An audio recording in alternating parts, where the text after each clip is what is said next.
नमस्कार सर्वांना, स्वागत आहे आपल्या नवीन ब्लॉगमध्ये। तर आज बनवूया आपण महाराष्ट्राची फेवरेट डिश डाळ आणि राईस। आता आपण पिकी डाळ करायला सुरुवात करणार आहोत। ही तूर आणि मुगाची डाळ घेतली आहे, 2-3 पाण्याने धुवून घेतली आहे।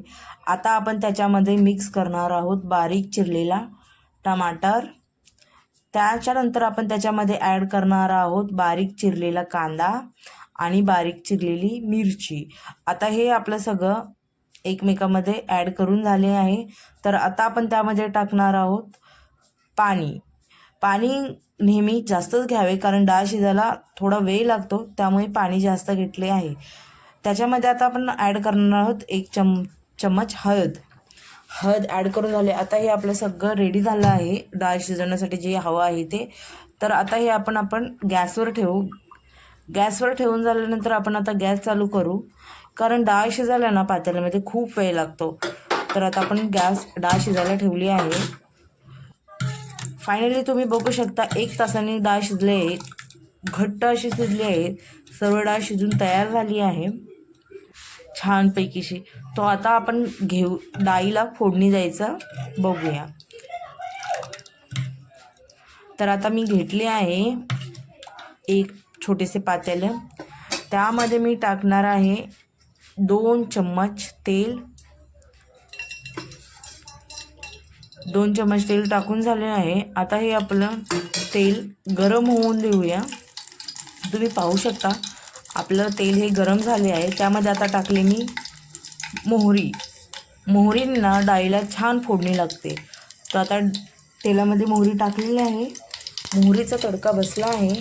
तर आता त्याच्यामध्ये मी टाकणार आहे लसूण, बारीक चिरलेला लसूण। 5-6 फोडी लसणाच्या घेतल्या होत्या।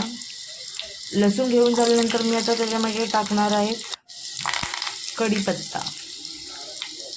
कढीपत्ता बघू शकता आपला टाकून झालेला आहे। त्यामध्ये आता आपण देणार आहोत डाळीला फोडणी। हे बघा, आता आपली डाळीला फोडणी देऊन झाली आहे।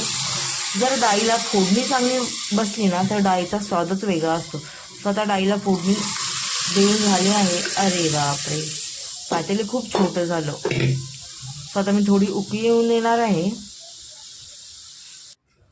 उकळी येत आहे, त्यामध्ये मी टाकलं थोडंसं हिंगमुळे ना डाळीचा अजूनच टेस्ट वाढते। हिंग टाकून झालेले आहे। आता मी पातेलं चेंज करणार आहे। त्याच्यामध्ये टाकले आपण बारीक चिरलेली कोथिंबीर टाकून झाले। पण उकळी येताना डाळ आपली बाहेर उतू जाऊ शकते, त्यामुळे मी आता पातेलं चेंज करणार आहे।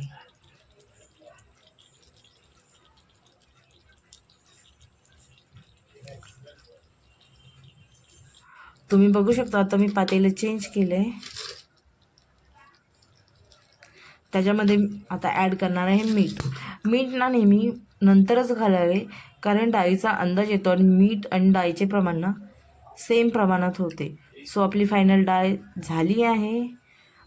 आता हे आपण प्लेटिंग केलेले फिकी डाळ, भात, पापड आणि त्याच्याबरोबर त्याची चव वाढवण्यासाठी मी ॲड केले आहे लोणचे।